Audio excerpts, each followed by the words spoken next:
Exponential and logarithms. We're going to talk about the derivatives of these things. We talked a bit about them last year, and so you should know what exponentials and logarithms are, but we haven't really talked about what the derivative of them are. So, really, we haven't talked much about them at all up to this point because we've been dealing with the derivative rules with polynomial functions, and we wanted to make sure you understood the derivative rules. And now we've been sort of adding on to that, and we added trig derivatives and all the different trig functions. So now we're going to go into exponentials and logarithms. And really, after this, then you really have the ability to take the derivative of every function that you're going to see. So just to remind you about what exponentials functions look like, they basically look like this, and they have the form y equals b to the x. All right, so you basically are looking at something in the form of a numerical base. So in this case, it's 2, could be 3, could be 4, could be 5, doesn't matter. And it's raised to a power of x. And it's important to recognize that this is different than the power rule. Okay, these are not polynomial functions. So the power rule, just to sort of contrast that, deals with x to a number.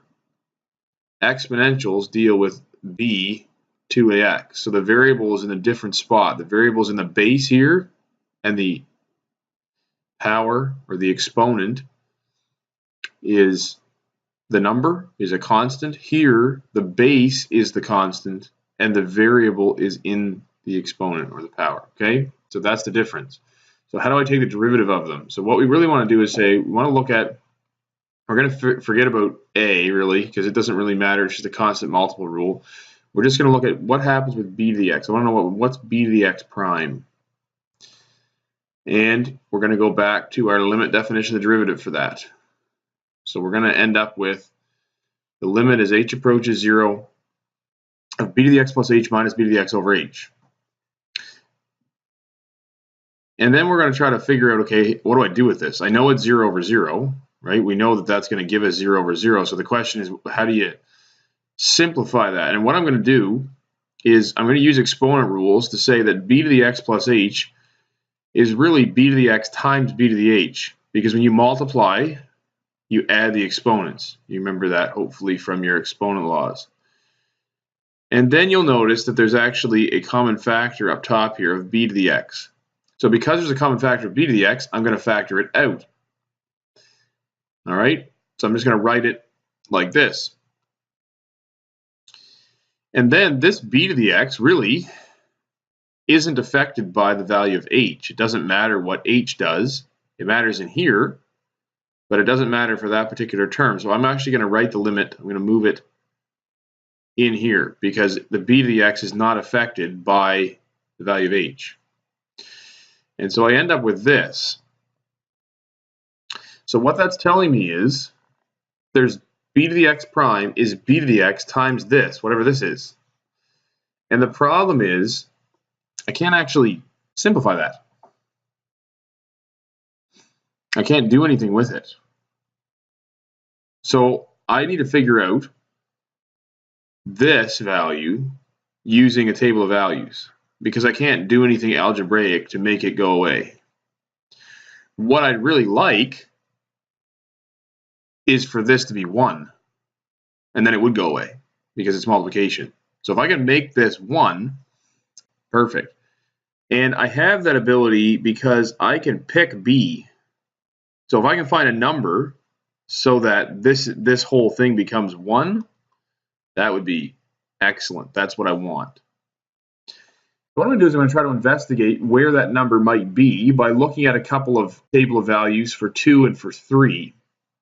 So if I'm looking at this b to the h minus 1 over h, and I let b be 2, then I'll just show you what happens. Okay, you don't need to really write all this down, but if we approach 0, okay, if we get closer to 0, and I'm only coming from the positive direction here, it doesn't really matter, but I'm only coming from the positive direction. The reason I'm doing that is because exponentials generally have positive bases, and we don't have to worry too much about what's going to happen if it approaches 0 from the left.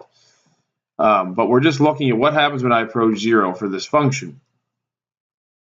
So I'm plugging in values close to 0, and I'm recognizing that as I get close to 0, I'm getting close to this number, 0.69. So that's not 1, but it's not too far away from 1. So my expectation then is my base might be close to 2. That's going to give me a value of 1. If you look here, when I plug in to this one, if I choose 3 as my base, it gives me something even closer to 1. It comes out to 1.01. And so I know there's a number, there has to be a number in between 2 and 3 such that this limit with that number plugged in, whatever that number happens to be, is going to give me exactly 1.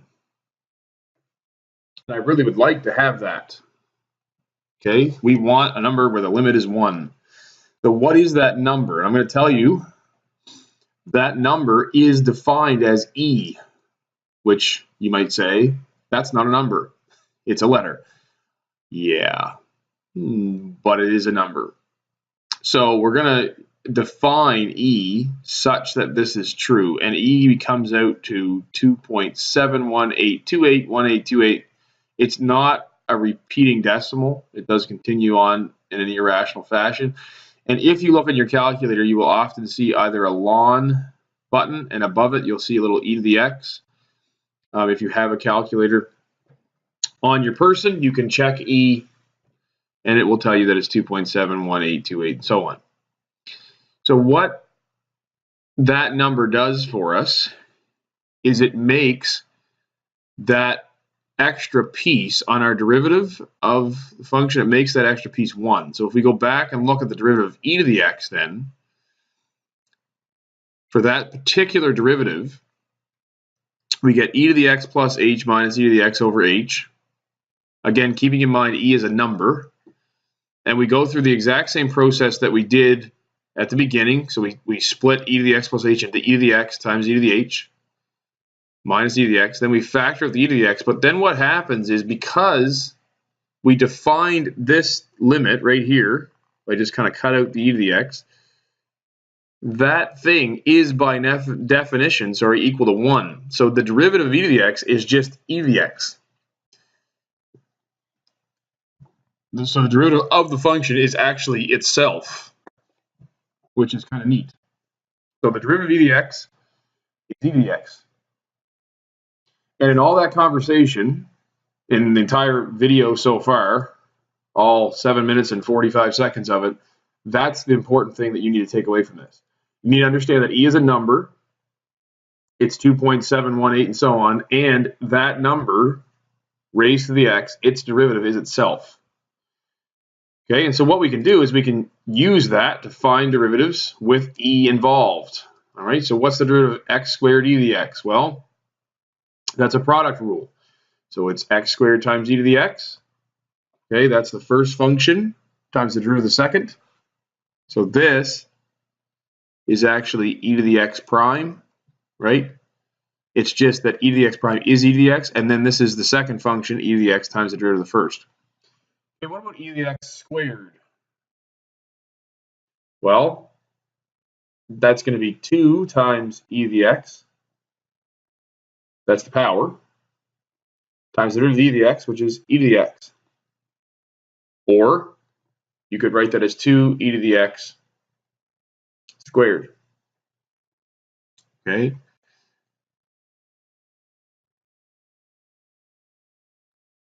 Or if you want to, bring the 2 in. But that, and this also, if you kind of think about it, you could write this like this and then do it as a one thing. The derivative of e to the 2x is e to the 2x. You do it as a chain rule times the derivative of 2x, which is 2. So there's a couple different ways to look at that function.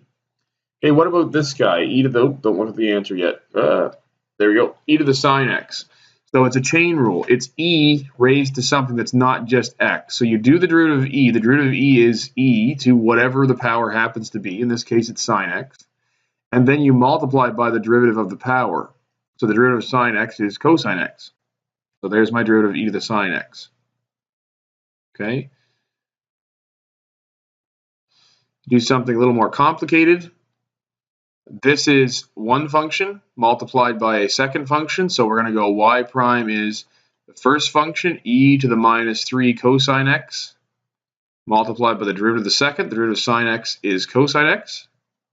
Then it's plus the second function sine x multiplied by the derivative of the first. So the derivative of the first is, first of all, it's e.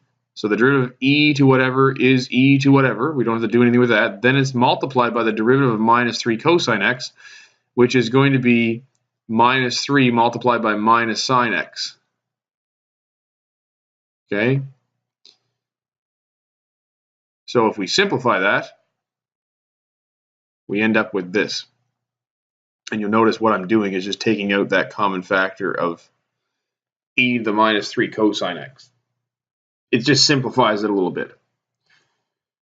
So that's the derivative of e to the x.